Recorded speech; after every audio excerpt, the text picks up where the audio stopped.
Bonjour et bienvenue sur ma chaîne YouTube. Ça fait 1 an que le mouvement des Gilets jaunes existe. Il y a beaucoup d'opinions, c'est mitigé. Il y en a qui supportent toujours la cause des Gilets jaunes, d'autres que finalement ils ont été dégoûtés, qui sont dégoûtés. Moi, personnellement, je cautionne pas la violence, je cautionne pas du tout le vandalisme et les saccages de commerce, les attaques contre les policiers, les trucs comme ça. Je ne supporte pas ça, c'est contre mes valeurs. Néanmoins, je comprends très bien le phénomène. Il faut bien comprendre, si on regarde par exemple dans nos livres d'histoire, la Révolution française, la Révolution russe, ce qui est arrivé dernièrement, la chute du mur de Berlin, par exemple, en 89, la chute de Ceausescu, du bloc de l'Est, qu'est-ce qui se passe aussi à Hong Kong présentement, en Espagne, il y a plein d'exemples comme ça. Il faut bien comprendre une chose, c'est que quand un peuple est poussé à bout, quand un peuple se sent bafoué, quand un peuple est humilié par son gouvernement, il ne se sent pas compris par son gouvernement, il y a danger justement de dérive, de violence, d'explosion, de violence de toutes sortes, comme il se passe présentement à Hong Kong. Parce que, la situation est un peu différente de la France, bien sûr, mais le peuple ne se sent pas compris, le peuple se sent ignoré, bafoué. Donc, il manifeste comme ça dans la rue. Ce qui est arrivé en 89 pour Ceausescu. Donc, on voit bien le phénomène. Et ça se mine graduellement pour justement dégénérer de cette manière-là. Donc, non, je ne suis pas d'accord avec la violence, les actes de violence et tout ça, mais je comprends très bien qu'est-ce qui peut justement mener un peuple à faire ça. Donc, voilà, ce qui est arrivé avec les Gilets jaunes, c'est ça, c'est que le peuple est à bout et puis ne se sent pas du tout compris par le gouvernement et il y a malheureusement un danger d'explosion de violence, comme parfois il arrive, malheureusement. Maintenant, il faut bien comprendre une chose, c'est qu'au départ, les Gilets jaunes, c'était un mouvement qui était pacifique. Hein?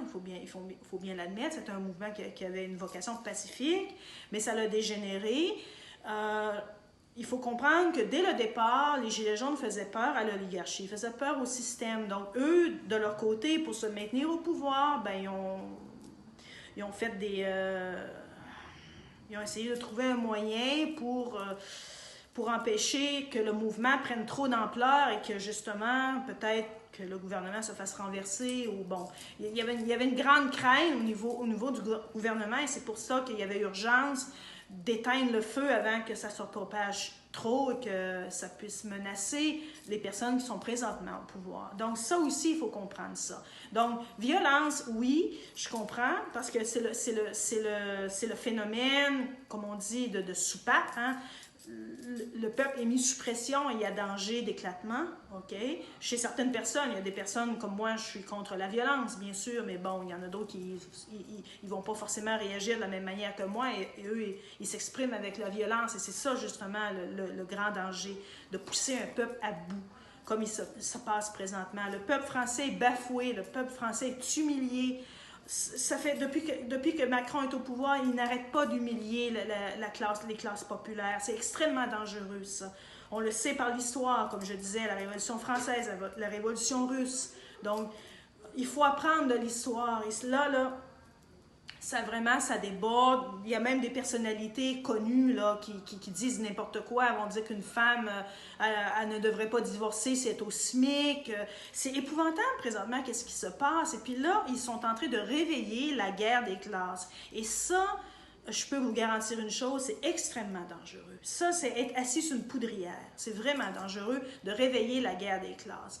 Pendant les 30 Glorieuses, il y avait une grosse classe moyenne qui se construisait. Il y avait une certaine stabilité, il y avait beaucoup moins de discrimination entre les classes. Mais là, maintenant, il faut bien comprendre une chose, c'est que les pauvres, il y a beaucoup plus de pauvres parce que la classe moyenne, elle diminue, et puis il va juste rester des très riches et des très pauvres, et il n'y aura plus de classe moyenne. Ça, c'est extrêmement dangereux, très dangereux. Et il faut bien comprendre une chose, les pauvres sont majoritaires.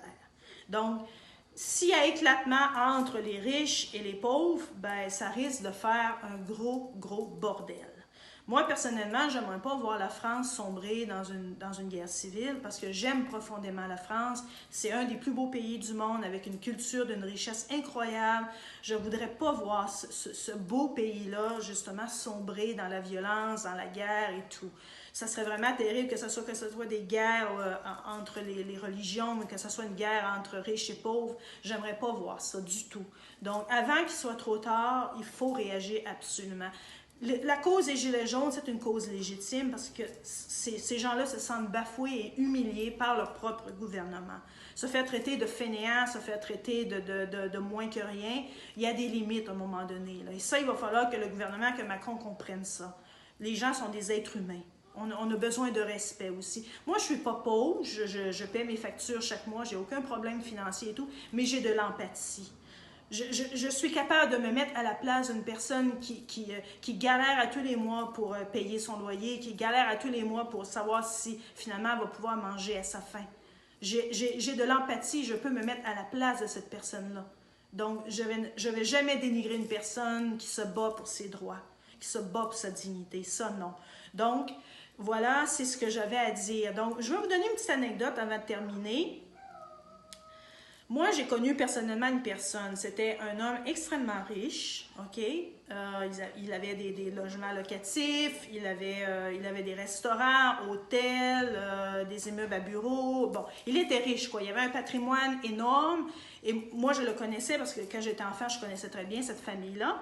Et du jour au lendemain, à cause de mauvais placements, vous savez, les faiseurs de miracles, ceux qui disent, vous pouvez investir dans la bourse, des trucs comme ça, vous allez devenir encore plus riche. Donc, cette personne-là, elle a investi dans des mauvais placements et du jour au lendemain, elle a tout perdu. Il s'est retrouvé au SMIC.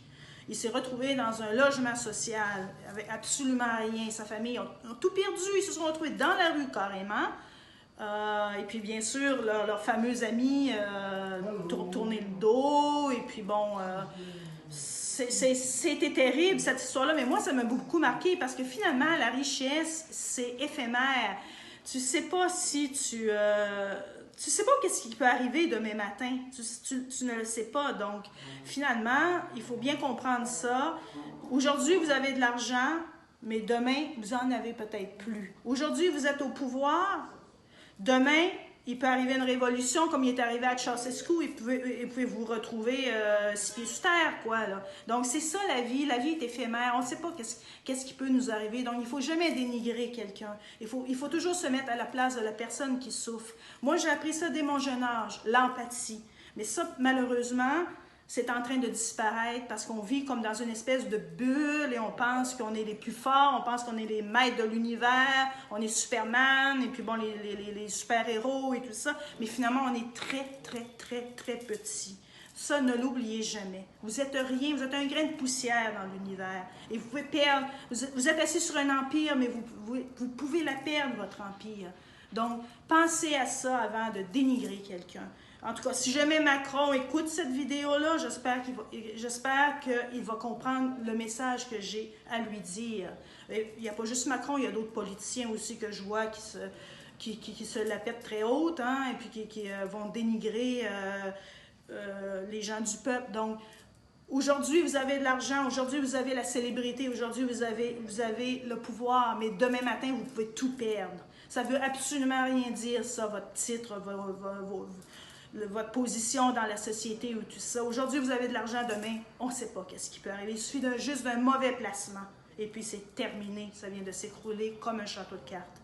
Donc, pensez à ça et n'oubliez jamais ça. Vous êtes rien. Vous êtes qu'un petit grain de sable dans l'univers. Vous valez rien. Donc, c'est comme ça, moi, que je vois les choses. L'empathie. Les Gilets jaunes, je continue à les supporter, même si je vois qu'il y a des dérives, parce que je comprends très bien toutes les manigances et tout. Donc, je suis solidaire avec les Gilets jaunes, même si je ne suis pas quelqu'un qui est dans la rue. Je me mets à la place de ces gens-là qui galèrent à tous les mois et je vais toujours avoir du respect pour ces gens-là. Donc, c'était mon message à dire. Donc, bon anniversaire, les Gilets jaunes, et continuez votre beau combat. Mais s'il vous plaît, évitez, bien sûr, le vandalisme et la violence, parce que c'est pas comme ça qu'on règle les choses. Le meilleur moyen reste le dialogue. Donc, si on veut vraiment changer les choses, c'est par le dialogue que ça peut réussir vraiment à changer. Mais si vous cassez tout, finalement, bien, ça donne justement l'opportunité de ces personnes riches-là de dire que les pauvres, c'est des hystériques et puis que c'est des casseurs. Donc, ne le faites pas, s'il vous plaît. Gardez votre dignité. Continuez à manifester dans les rues, mais gardez votre dignité. Ne cassez rien. Les biens d'autrui, c'est les biens d'autrui, même si on n'aime pas trop les riches. Ben, il faut aussi respecter les biens d'autrui. Donc, pas de vandalisme, pas de violence. On respecte les forces de l'ordre. Ça, c'est très important, mais continuez votre combat. Donc, merci et à la prochaine.